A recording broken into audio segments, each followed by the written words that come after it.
Liam Toland is with us and Ruaidhri O'Connor from the Irish Independent has come into studio. Lads, you're both very welcome. There is a lot to talk about. The Champions Cup semi-finals are behind us. This weekend we have Connacht against Leinster and then Munster against Ulster on Saturday, 3:05 and 5:35 respectively. And Rory, Liam, the story which has maybe dominated the news cycle along with Nacewa and John Muldoon's last game as well this weekend is this whole Ross Byrne, Joey Carbery situation. Leinster clearly not happy, Liam. What do you make of the whole thing?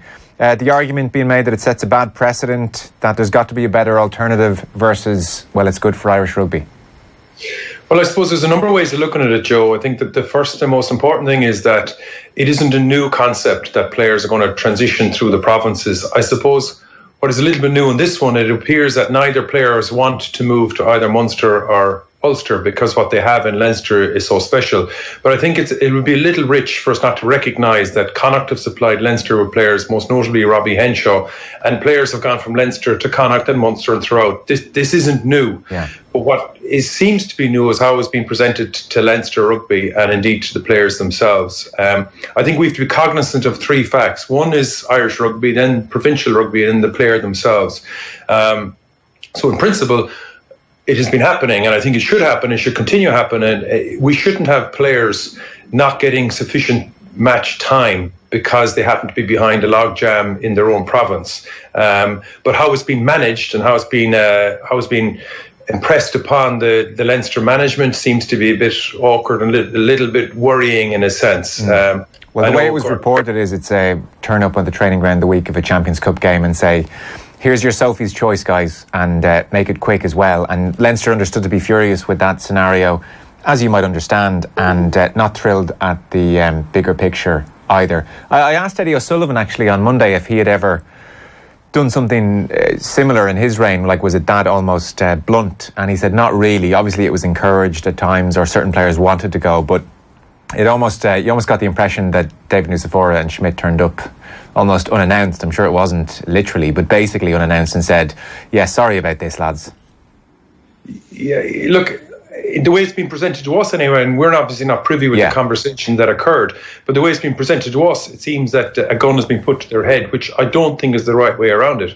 And I think it's probably a reflection of the strength of our GAA games and our interprovincial games, that there's still this massive bond to the local area that you grew up in. So people, where I'm coaching in Old Crescent now underage, they want to play for Munster. It's not that they want to play for some professional successful side. It's Munster as a primary goal, and that link to your community is very, very strong. So I can understand players wanting to stay in, but I think what's also important in this discussion is the amount of a player can gain by being in the right environment versus playing matches. Yeah. And I know myself and Keith were talking before the kickoff in the Leinster game at the weekend. I was inquiring at what point does Joey Carbery's muscle memory eventually run out and catch up with him? Like at some point in time, if he's playing so little at out half, that eventually his muscle memory will run out and he just won't be able to perform. And the worry, of course, is that could be in the World Cup. So something has to happen.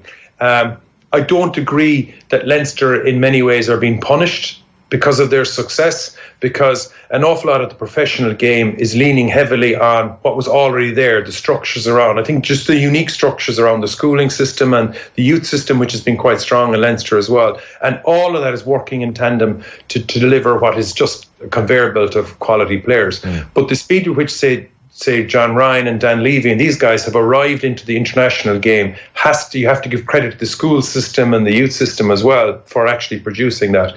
So my own sense is that, look, this has to happen. So really, how do you present it? How do you convince the players that this is going to be a good move for you? And it seems that it stinks. That the communication around all these things is the most troubling part of it. Yeah, I mean, maybe it is more of a communication issue than anything, Rory. And I am working off the reports I've read. So Joe Schmidt and David Nacewa and the RFU may well come out and say it didn't happen that way, or we've done it differently, and we more than welcome them coming out and doing that. So there are two sides to it. There's the communication, which seems to have been an issue for Leinster and the way the message was delivered. But then let's leave that aside for a second, because ultimately, look, people get over that after a week or two. the principle itself of saying, look, we got to move these guys on, it certainly makes sense from a Carbery point of view to get him mileage. He's played one game, 180 minutes against Treviso at number 10, and we may rely on this guy in a World Cup. He may not want to go. I would presume a coffee with Joe Schmidt will help him see the light. So do you have any feel? I mean, I'm sure you've been digging around this story since it broke. Have you any feel for what's been happening, what the Leinster thinking is, what the players thinking is? What are your understandings? I don't think they're going to go. I think they're both digging their heels in and saying we want to be the number 10 for Leinster. I think that the IRFU are almost resigned to the idea of having an overseas number 10 at Ulster next season, and I think there'll be an announcement soon enough about that. So you'll have an overseas 10 at Ulster, you'll have an overseas 10 at Connacht next year. There's rumours of Leofano coming back for Ulster. Yeah, there's talk of that. There may be a South African that I don't have a name, but there's a lot of talk of it, and that is not ideal for Joe Schmidt, because we all go back to 2015 and the fact that Ian Madigan was thrown in at the 11th hour and it didn't work out for him, and he hadn't had any real game time at number 10. That was because he was, Jimmy Gobbert was ahead of him. That was a different issue altogether. But from the helicopter view that David Nucifora has and the job that he has, you can undeniably see why it would make sense for Irish rugby to have at least one of those players elsewhere. I think Munster should be in the conversation, because I think they've got their own issues at 10, even though they have 4 Irish qualified 10s. Obviously Blindall has his injury issues. We don't know if he'll be available for Ireland, but he has been in camps. He's Irish qualified. They have stocks, but Irish stocks good enough. Certainly I think Carbery and Byrne, certainly Carbery will be an improvement on what they have. And Ulster, obviously, because Paddy Jackson has been released, they did grow their own 10, and the circumstances have dictated he had to go. They're in a bit of a crisis up there. But you have to, from Leinster's point of view, you can see why they're pushing back and going, hang on a second, we're producing these players, we have our house in order. They have the strength, they have the numbers, they have the big city, but Belfast has a lot of good schools, good club system up there as well. Why? And I know Liam said they're not being punished, but they see it as being punished, and they can see that Johnny Sexton plays about 6 Pro 14 games a season. They need a good quality backup 10.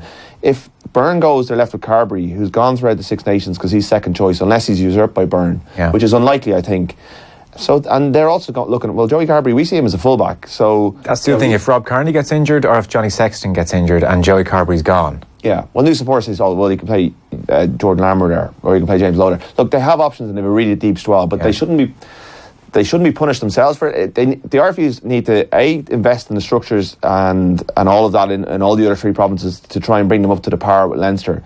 And B, encourage the players, because ultimately the players are in contract for another season anyway, so they can't force them to do anything. Okay, and you think the players are going to dig their heels in? I think so, unless, look, we've seen Joe Schmidt being very persuasive in the past, and I in his interest, absolutely get them moving. But when he was Leinster coach, he would have absolutely responded in the way. And look, the RFU would dispute the story of this week, but clearly Leinster are unhappy about something, and Joe was well able to fight his corner when he was Leinster coach. Liam, my last question then, if you were sitting down with Joey Carbery over a cup of tea and he said, what do you think I should do? Well, I think that I'm reminded of those top-class older quarterbacks in American football. When they're negotiating their recontract, they're more concerned with what's in front of them than the actual pounds and pennies on their contract. In other words, do they have the forwards in front of them that'll make life somewhat easy for them to allow them to perform? And I think the first thing, if I was Joey Carbery, would be saying, hang on, if you want me to go up there, do you want me to go up to that rubbish? Because I'm not going to get anything out of it. The standard and culture for week on week isn't good enough. We see that. And if I've learned anything from the semi-finals, the difference about a ball that's going forward to halfbacks, and you look at how Conor Murray struggled in the environment against Racing, because he was, for all the yardage and all the carries Munster were doing, he wasn't getting any go forward, and Ian Keatley wasn't getting any go forward. And look at the halfbacks for Leinster. So that would be my primary concern. It could work out that Joey Carbery could go up there and play lots of games, but actually come back a worse player. And I remember when Eric Miller came back from the Lions, he was in Leicester at the time, and he went to Ulster. And all of a sudden, Ulster had won the Heineken Cup in '99. Miller came back, I think, around 2000 or thereabouts, and just kind of fell away in the Irish context because Ulster had fallen away. He came back down to Leinster after a season or so, I can't remember exactly, and played, and he was phenomenal again. It is of crucial importance when you are in the Irish limelight that you're playing, your province you're playing with is actually functioning in the way that Leinster are. And I think they're the standard bearers of Europe, obviously, for many, many reasons. But that would be my concern. If I was Carberry and I was talking to Joe Smith, I'd be saying, hang on a second here, I'll go, but you got to make sure that I'm going to isn't a bunch of Keystone cops. The basket case has been the phrase of the week, you may have seen. Yeah, and I think that'd be a reasonable attitude. I think he has to be selfish, just like a quarterback in American football. If you want me to join your franchise, you're going to have to invest some serious money in making it a proper franchise worthy of my place. I think he doesn't even know whose coach is going to be. I was at Leinster's awards last night, and they were doing their farewells to the departing players, and Jordy Murphy was up on the stage, been interviewed with Darren Maloney. And the one question Dara didn't ask was, are you looking forward to going up to Ulster next season? And I say Jordy's pretty glad he didn't. And I would say a lot of people would have reacted by kind of almost laughing, because they have become, maybe not a lot, it's been too serious to be a laughing stock, but I think Brian O'Driscoll goes on the money. What do you look at when you want to join a new club? Right, there's the money side. I'm sure the RFU would sort that out. Who's the coach? Yeah. Don't know. Who's going to be, what's my pack like? Well, it hasn't been great this season. Am I going to be in the Champions Cup? Don't know. Like, Joey Carberry and Ross Byrne are ambitious. They're in the best environment in Europe right now. The guy ahead of them is 32. He's the best in Europe, but he does tend to either be rested or get injured at times. And they both think they're better than each other, I'm sure. They both think they could probably be better than Johnny Sexton in the long run, because these players are full of belief. And they're going, well, why would I move up there? And there's no guarantee that you go up there, become a better player and come back. Because when you go up there, you give the jersey to the other guy. Yeah. And you ultimately want to be Leinster's number 10. So, they might be thinking, I'd go up there for 2-3 years and come back. But no, you're giving Ross Byrne the keys to the castle if you're Joey Carberry, and vice versa. So the players have a big choice. And I think if I was Joey Carberry and I was having that conversation, I'd be Joey would be going, well, what about Munster? Because the pack is there, the qualification's there, the young coaching ticket very highly rated, and the key to the key to unlock Munster to the next level, I think, is a top quality international 10. And I think certainly Carberry has that in his locker. And if you can put away aside the rivalry, which Andrew Conway and others have done, Ty Byrne is going there next season. Yeah, that'd be the way I'd be going. That's an interesting point. Just to finish up on Ulster, Brian Driscoll was on here the other morning with Ger, and he described them as a bit of a basket case, but the basket case line was put to Sean Reedy was out and John O'Gibbs in the press conference today, and they were in the awkward position of saying, look, Brian's entitled to his opinion. And also what's continued is the banning of news journalists. So Ulster Rugby released a statement, Rory, saying the attendance of non-sports journalists at recent match week events has caused significant disruption to regular attendees who've been negatively impacted to the extent that they've been unable to access sufficient information and content. On it goes. Therefore, following consultation with regular press conference attendees, it was decided that access to this week's event would be restricted to sports journalists only. That has now been disputed. I saw the Irish Times consulted a number of rugby journalists. There were 11 who claimed that they weren't personally consulted, or that it reflects the majority opinion of journalists. They absolutely didn't want to see any colleagues banned from a press conference. It's just another, in the grand scheme of things, relatively minor, but it's just another facet of the Ulster quote-unquote basket case situation. Yeah, when you're managing a crisis, it's not good to keep feeding the news cycle, and by banning the news journalists who can come along and ask questions, and you say, we're not really dealing with that, we're focusing on the match this weekend, and you give them, it's up to you to, you take the question and you answer it whatever way you want, but by banning them, you're feeding a cycle of negativity around your organisation that just isn't helping them and isn't helping anyone, and they're saying, we want to focus on the match, we don't want any distractions. Well, you're creating a distraction by doing it. I mean, the news journalists will come, they'll ask their questions, you deal with them. You could even go, right, first couple of questions about whatever you want to do, now we'll move on to the match. There's ways of handling these things. You're causing acrimony within journalistic circles up there. You might want to get your media on side. This is not the way to do it.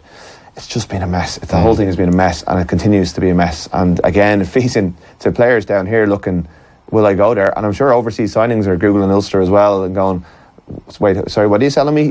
What's going on? What's going on? So who's the coach? All this stuff is there, and it's not presenting a good impression of an organisation that 2 or 3 years ago we all thought was on the cusp of something really good. They got the ground, they got the training facilities, they had a good team, and it's all fallen apart. Liam, you were at the Aviva Stadium on Saturday, very impressed as everyone was. What struck you in particular about the Leinster performance? A couple of things, Joe. Obviously, I was really excited by what we were going to be facing. I was terribly disappointed by Scarlets, but extremely impressed by Leinster. A couple of things, like there was nothing that Leinster did that would put the fear of God into you or would really scare you. Like there was nothing about any of the individuals when you look at them that you would say, God, I'd hate to play against those guys. For me, it was the manner in which they exited their own half. They had a very much a maul set up to get out of their own half, and when they got into Scarlet's half, they had one particular line-up move that they kept executing with a couple of variants of it, and they'd one scrum move that they kept executing with a variance in it. And the key for me across the whole weekend was how the Leinster ball carrier got over the gain line. You think of Robbie Henshaw flying across the gain line. And anytime there was any doubt about that, because clearly they were very concerned about the Scarlets' background, their ability to steal ball and then their use of possession. And at no stage, I think they got a couple of hits, but they really didn't threaten that recycle, which was just immense at 2 seconds. I was counting it in commentary, 1 second, 2 second, 3 second. And if there was any hint or threat on that, a Leinster player latched on and ensured that not only did the ball come back, but they would get the 2 or 3 yards every single time. And when Scarlets got the ball, like the possession stakes was its normal, relatively poor. They're on about 35-40% possession throughout the European Cup, and they still did well. But on Saturday, that just wasn't anything like enough. When they got the ball, they carried one out themselves. They expected an offloading game. They couldn't get the offload. They couldn't get front foot ball. And all of a sudden, the gamble with their fullback and out half looked like a miss gamble, and they had no go-to place. And I think from Leinster's point of view, anytime a serious question is asked of them, they can soak it up, a little bit of rope-a-dope, and as soon as they manage that, they can go back to their game again. And they have that ability. Of all the 4 sides I saw, they are unique in that ability to adjust to what the opposition are giving them and then to completely impose their game plan when it's the right time. Yeah, Rory, we've had the suspicion from early on in this European season that Leinster were the best team in Europe.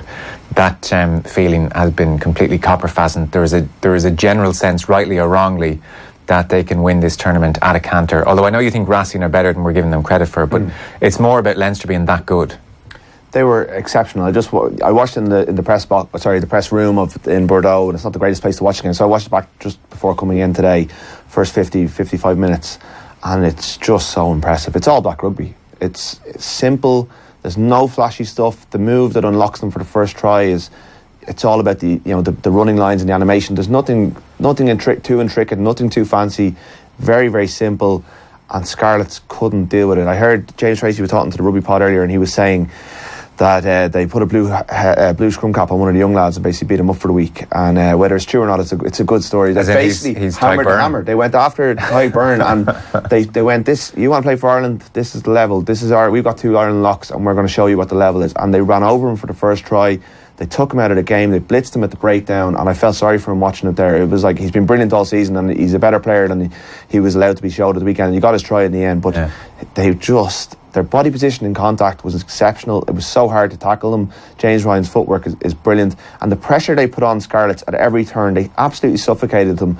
Every high ball, Fergus McFadden made life absolutely hellish for the players in the air. Rob Kearney smashing into Reece Patchley, did really well to catch a ball. But even so, he caught the ball and he was like, God, I'm not going up for that again. It was everything they did was high pressure, high stakes.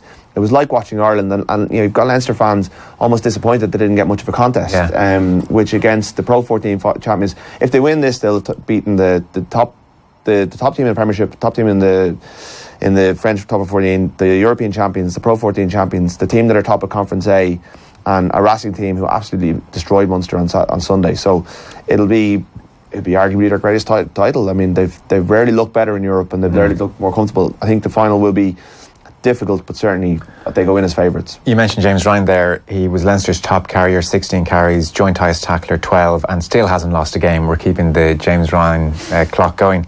Liam, I distinctly remember a number of years ago when we first started doing commentaries on this station, and it's funny, certain things stick in your mind, and I do remember listening as you were commentating and just saying, God, I love Nacewa. Everything he does is class. Everything he does is intelligent. Everything he does has a purpose. I just love him. So I presume your little heart's breaking over there as you bid farewell to the great man. Well, the good news is I've shifted that love to Tyke Furlong some time back. So Nacewa's dead to me now. Watching him from the very, very beginning, looking at if he has 10 things to do in a match, and I think this is the sign of greatness in many ways, that for most top-class European players, they'll do 8, 9 things, but they'll make an error. It might be a decision error. Whereas over the course of his career with Leinster, it seems that he's never made a poor decision, and he's almost never made a poor execution.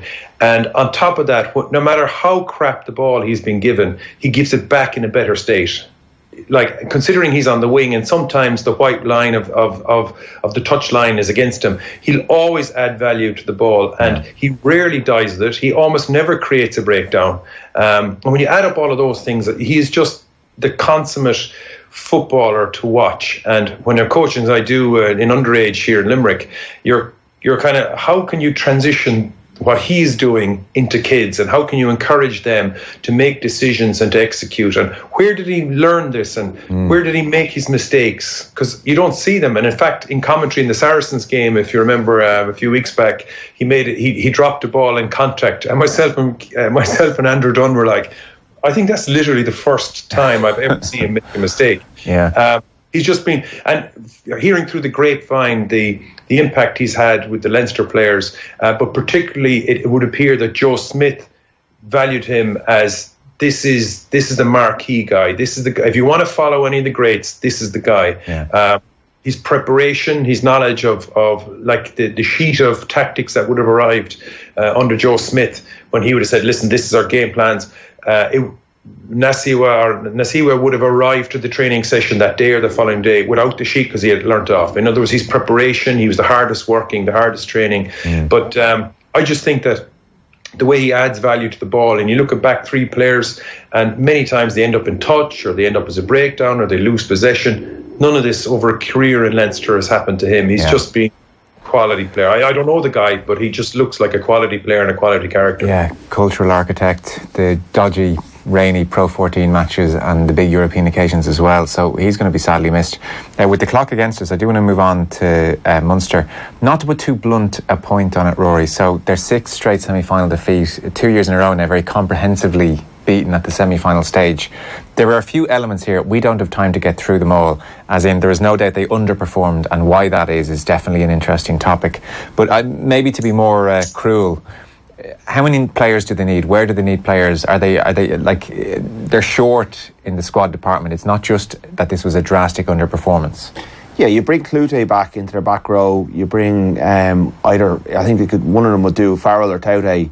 They're not far short. I think 10 is probably their biggest issue, and Ian Keatley is a very good player who can get through 90% of the games, if not more, over the course of the season. But when it comes, just steps up this level to this level of competition, he just doesn't have it. And I think when you look at the list of players, Brian O'Driscoll mentioned them on Monday morning, most of them who've won this over the last 10 years, it's basically O'Gara, Wilkinson, Sexton, Matt Gitto are the starting 10s in the finals, and Owen Farrell. So you're looking at there's some of the greatest outhalves we've ever seen in professional rugby, and I think to win this tournament, that's where you need an outstanding outhalf. Now they have an outstanding scrum half alongside him, but Conor Murray can only do so much, and there was just moments when the game was going against them that Keatley just made mistakes and allowed the pressure to lift where they could have applied it. You know, the missed touch, the drop goal having turned down points, little things like that, little moments. I don't think it would have made it was the making of that Saturday's performance or Sunday's performance. I think their pack was so roundly beaten in contact, their tackling was so off, there was other elements to it. But I think if they are to make the next step, they need to find a solution at 10. They'd love to get Blindall is their first choice. Like, Keatley was almost going to leave the club last season. You know, they'd Hanrahan coming back, Blindall was there, and Blindall's gotten injured and second neck surgery. Doesn't sound great. Bill Johnson, very, very highly rated in their academy. They need to fast track him, I think. Maybe they need to go with Hanrahan for the rest of the season to give him some confidence, because he was so highly rated as a young player. But I think it would give a huge... They want to play a more ambitious game. And Keatley is a good ball player. But when the pressure comes on in the back foot play, when they needed the right decision at the right time, it just wasn't there on Sunday. And again, it wasn't the only reason that they lost by any stretch of the imagination. But I think if they want to take it to another level, I think they've achieved very, very highly by getting to the semi-final, and that should never be taken away from them, particularly with a coaching transition during this season.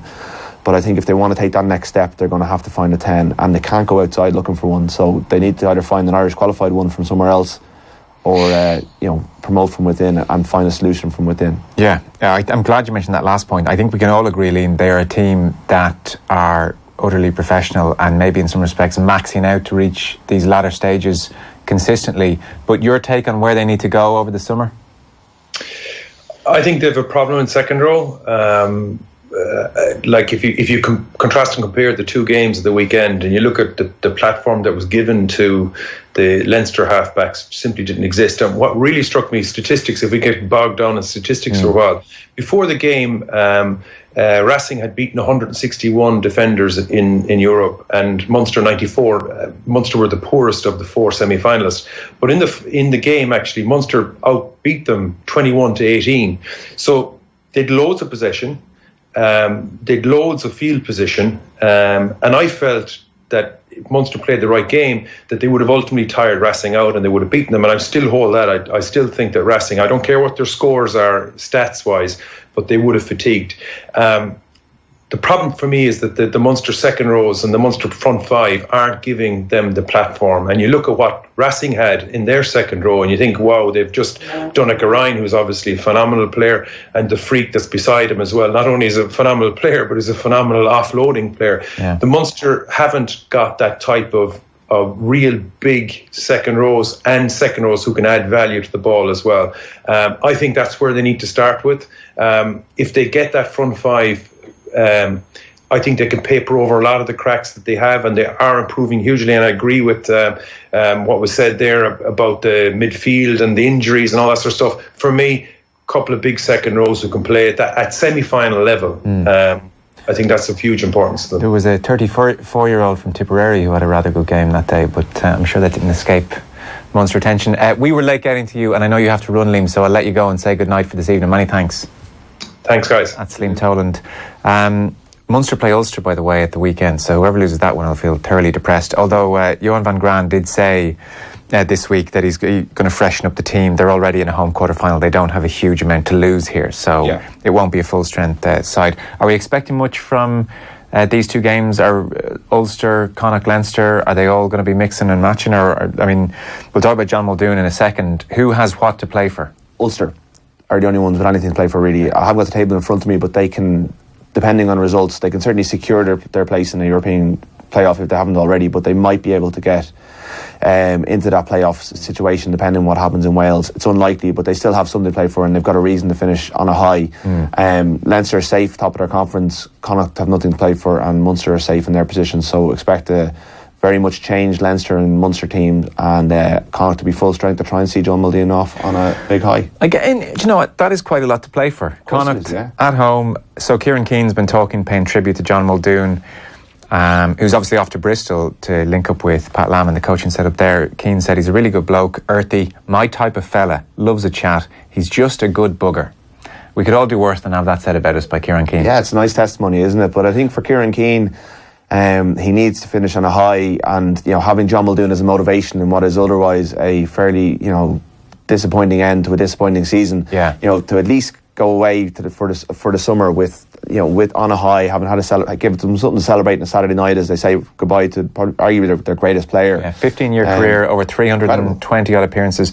To put this season into context for Connacht, in their 20 league fixtures, they've managed 6 wins. It's been a really tough season there. They did all right against Leinster at the RDS around Christmas time. They were very good in that game, and it was they had a little run around them where you thought maybe it was getting better, and it just hasn't happened for them. They have got players coming in. They've Robin Copeland, who was excellent off the bench on Sunday. David Horvitz from the Rebels, and Kyle Godwin, and is an Australia international centre. So they are improving, you would think, on what they have, but they can't have as bad a season. I mean, Leinster, for all that Leinster are stronger than all of the other provinces and are unbeaten against all the other provinces this season, even from an Irish perspective, the RFU need Ulster and Connacht to pull up their socks next year. And it's only 2 years since they won the Pro 14. It's feeling like a long time ago now. It's just becomes a better achievement by the year or by the week almost. And I think they could potentially be, Leinster were pretty poor against Treviso. They obviously have their eye on greater prizes. They're the second stringer there to be taken. Some of them have already been told they're not being around next year, or they know they won't be involved for the rest of the season. So there's a chance there to at least finish on a high and go away for the summer with one good memory from a pretty average campaign. One very last cheap and cheerful question. The European Player of the Year nominees were named 2 Racing players, Machino and Nacewa. And then we have Scott Fardy. I mean, we're all big Scott Fardy fans. Another really good performer, man of the match at the weekend. Scott Fardy, Tyke Furlong and Johnny Sexton have all been nominated. An amazing thing. 3 of the 5 from Leinster. Yeah. Who's grabbing you there? Fardy, Sexton and Machino, and I think it'll come down to the final. Machino is probably underrated here because we're also such big Conor Murray fans. But I've been at a couple of the Racing Munster games, and he just runs that show. He's really, really good. I don't think Nacewa's had as great a season, but I think Sexton's overall influence on what Leinster are doing. Yeah. He's the most important player in the best team in the competition. And then Fardy has made he has been de-signing. I know Lowe has lit everything up, but Fardy has been unbelievably good. Even Dan Levy won Player of the Year at Leinster last night, and he said, "I'm just surprised if Scott Fardy didn't win it." So he obviously got his vote. And Levy, if he had a couple more games, will be in the mix as well. But I know Brian O'Driscoll who is a judge, was disappointed that Tyke Byrne didn't make the cut because I think it has to be from the 2 finalists. So it's narrowed it down. But I think the man of the match in Bilbao is going to have a pretty good shot. Yeah, I didn't realise that would be the 2 finalists.